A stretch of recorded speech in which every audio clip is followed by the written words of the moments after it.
C'était quoi ton glitch dans la matrice, le plus flippant, ou le truc le plus inexplicable qui t'est arrivé? Je me souviens que j'étais assez jeune, genre 9 ou 10 ans, et j'étais sur le parking d'un pub, en Angleterre, à Southend. Je me rappelle avoir vu une ado à la fenêtre d'une maison qui donnait sur le parking. Elle m'a fait signe, et j'ai eu l'impression de la connaître, sans savoir pourquoi. Mes parents m'ont demandé à qui je faisais signe, et j'ai répondu à une dame à la fenêtre, là-bas. J'y ai pas trop pensé. 10 ans plus tard, j'étais chez ma mamie, dans sa nouvelle maison. Je me souviens être entrée dans sa chambre, où j'avais normalement pas le droit d'entrer, et de m'approcher de la fenêtre. Là, j'ai réalisé que j'étais dans la maison qui donnait sur ce même parking, et ce souvenir m'est revenu d'un coup. Puis une fille d'environ 9 ou 10 ans, sur ce fameux parking, m'a fait signe et je lui ai répondu. J'avais l'impression de la connaître. Impossible d'expliquer ça, et j'en ai jamais parlé à personne. Ça m'a foutu la trouille. Rien que le fait d'enfreindre la règle qui interdisait d'entrer dans cette pièce a déchiré le tissu de l'espace-temps. On déconne pas avec les règles de mamie. Quand j'étais ado, on vivait en famille dans une grande maison en briques vieille de 115 ans. Il s'y passait plein de trucs flippants, mais un soir, alors que j'allais me coucher, la porte entre la cuisine du rez-de-chaussée et l'escalier du sous-sol a claqué d'un coup. Un énorme quel-a-ac. Ce bruit-là, je l'ai reconnu tout de suite. C'était la porte cuisine sous-sol. Aucune fenêtre n'était ouverte, donc pas de courant d'air. Notre chien dormait au premier étage. Moi aussi, j'étais au premier étage. Mes parents, eux, dormaient au deuxième, dans les combles aménagés ensuite parental. Personne chez nous n'aurait pu claquer cette porte. Putain, j'étais mort de trouille, mais j'ai pris mon courage à deux mains pour aller voir, avec mon couteau de poche ridiculement minuscule pour seule protection. En descendant, j'ai allumé toutes les lumières. Arrivé à la cuisine, la porte était grande ouverte. Encore plus flippée, je suis remontée en courant me recoucher, en laissant les lumières allumées. 1 minute ou deux plus tard, j'ai clairement entendu d'en bas. Chut, ok. Allongée dans mon lit, j'étais prêt à accepter que j'allais y passer. Au final, j'ai fini par m'endormir et, le matin, je suis descendue le premier, réveillée avant mes parents et le chien. Et j'ai vu que toutes les lumières étaient éteintes et que la porte du sous-sol était de nouveau fermée. C'est bizarre, mais au final, c'est plutôt heureux. Il y a environ 5 ans, en novembre, on a perdu notre chienne, emportée par un cancer. C'était la chienne avec laquelle mes enfants ont grandi, adorée de tout le monde. Au Noël suivant, à la fin d'une journée de cadeaux, de bouffe et de famille, en remettant un peu d'ordre, je tombe sur une toute petite figurine de chien, en état posée sur la cheminée. J'ai demandé à tous ceux qui étaient passés ce jour-là si quelqu'un l'avait laissé là. Personne. Ok, chelou, mais je me suis dit que c'était un bon signe. Quand mon aîné est reparti à la fac à la fin des vacances de Noël, il m'a demandé s'il pouvait emporter la petite figurine pour se souvenir de sa chienne. Évidemment, j'ai dit oui. 1 ou 2 semaines plus tard, en rangeant la maison, revoilà la figurine. J'appelle mon fils. T'as oublié la figurine du chien? Lui. Ben non, elle est juste devant moi sur mon bureau. Je venais donc d'en trouver une deuxième. Là encore, personne n'a su me dire d'où elle venait. Aucune idée de comment. Mais je garde les deux, rangés sur une étagère, encore aujourd'hui. Ça me rappelle un peu une chatte de refuge Millie, que ma famille avait quand j'étais ado. Millie avait eu une vie dure avant nous et gardait des séquelles au cerveau, donc il fallait la materner en permanence, y compris la surveiller quand elle jouait dehors. Un jour, je la regardais jouer, et là, s'est venue s'asseoir sur la coudoir du banc à côté de moi pour prendre le soleil un moment. La nuit commençait à tomber, alors j'ai appelé Millie pour qu'elle me suive à l'intérieur, et quand elle s'est levée, j'ai vu un petit truc en métal sur lequel elle était assise. J'ai regardé de plus près. C'était une petite breloque d'ange en argent. Je me suis dit que, puisqu'elle l'avait trouvée, ça lui revenait, alors je l'ai accrochée à son collier. Cet ange l'a accompagnée, accrochée à son collier, jusqu'à sa mort l'an dernier. Quelque temps après, ma mère voulait adopter un autre chat et feuilletait les vieux dossiers de la RSPCA de ses précédentes adoptions, quand elle est tombée sur le dossier de Millie. Il y avait toutes ces infos, ses signes distinctifs, sa date de naissance, ses problèmes de santé, et, tout en haut de la page, son ancien nom, Angel. Ce qui rend ça si dingue, c'est que cette breloque d'ange semblait sortie de nulle part quand je l'ai trouvée. Elle n'appartenait ni à moi, ni à qui que ce soit qu'on connaissait, et je l'ai découverte, sous Millie, dans notre jardin entièrement clôturé. Millie avait aussi une haine particulière pour Bouddha. Elle traquait les statues de ma mère, vomissait dessus, les décapitait, les balançait dans l'escalier et les réduisait en miettes. Mais ça, c'est une autre histoire. Il y a environ 1 an, mon cousin et moi sommes allés à Los Angeles. On roulait avec Google Maps et, Après avoir raté notre 3e ou 4e sortie, je te jure qu'on l'a entendu pousser un gros soupir avant de recalculer l'itinéraire.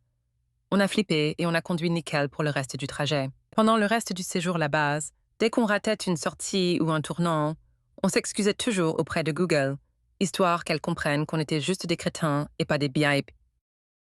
Quand j'étais ado, je faisais le même rêve toutes les nuits pendant des mois. Je suis assis à une table sur la terrasse d'un resto. Tout seul, j'attends ma commande.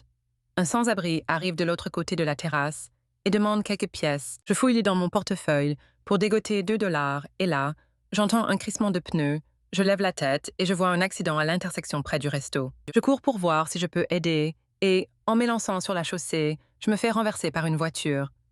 Je me réveille au moment de l'impact. Au bout d'un moment, le rêve a fini par s'arrêter et je l'ai rangé dans un coin de ma tête.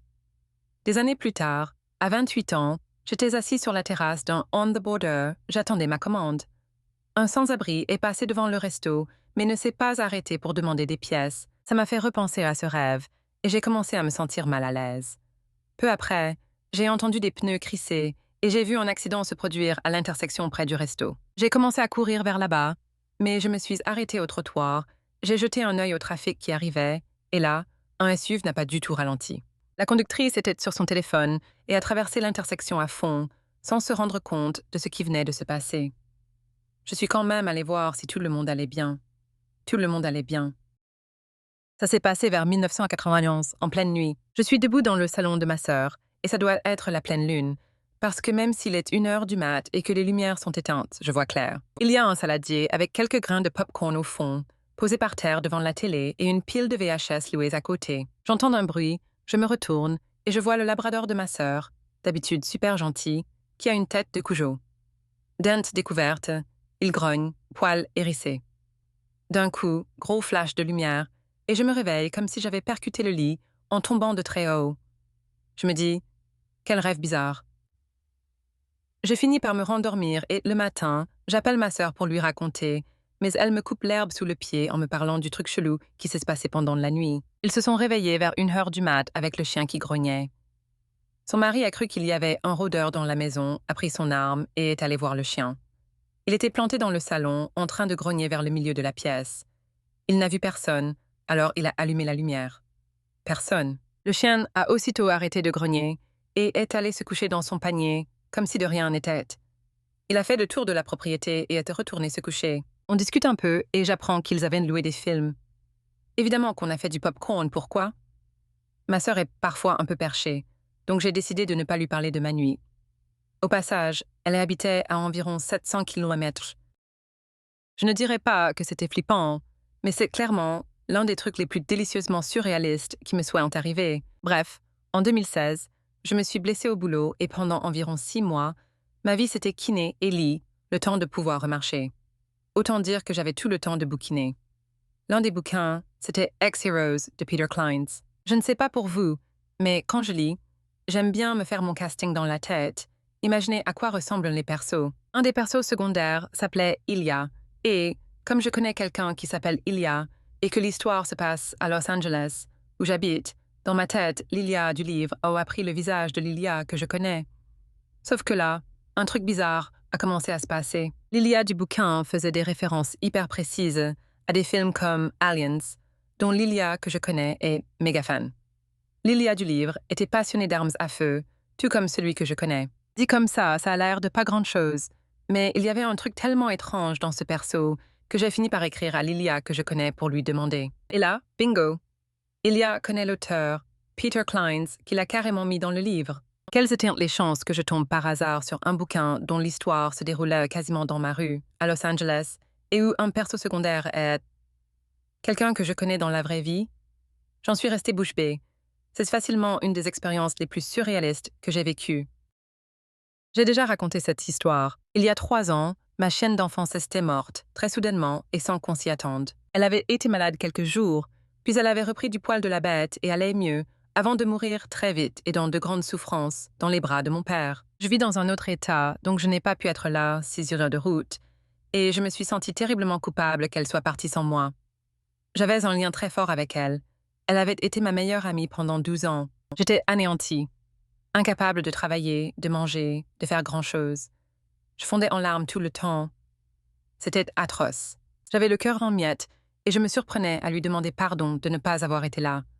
Je me sentais tellement coupable. Une nuit, j'ai rêvé d'elle. J'étais dans une sorte d'espace vide et Charlie a déboulé vers moi, en gémissant d'excitation. Elle me léchait le visage, partait dans tous les sens, et moi, je sanglotais. Je savais qu'elle était morte et qu'elle me rendait visite dans mon rêve. J'en avais pleinement conscience. Je la serrais encore et encore. Je pleurais, je m'excusais, et elle continuait à me lécher le visage, toute câline. Je me suis réveillée le visage inondé de larmes, et je me suis redressée dans mon lit. Je sentais encore son odeur si reconnaissable, et sur ma manche, j'ai retiré un de ses poils. Elle n'était jamais venue dans mon appart et je ne l'avais pas vue récemment. Ce n'était pas non plus un poil de chat. Charlie était une croisée collie et leur pelage est très caractéristique. C'était peut-être une coïncidence, mais c'était d'une intensité et d'un réalisme fou. J'aime croire qu'elle est venue me dire que tout allait bien et que je ne devais pas m'inquiéter. Je n'ai pas refait un rêve comme ça depuis. T'as déjà vécu ça, toi? Raconte en commentaire. Et abonne-toi, on poste des histoires comme ça tous les jours.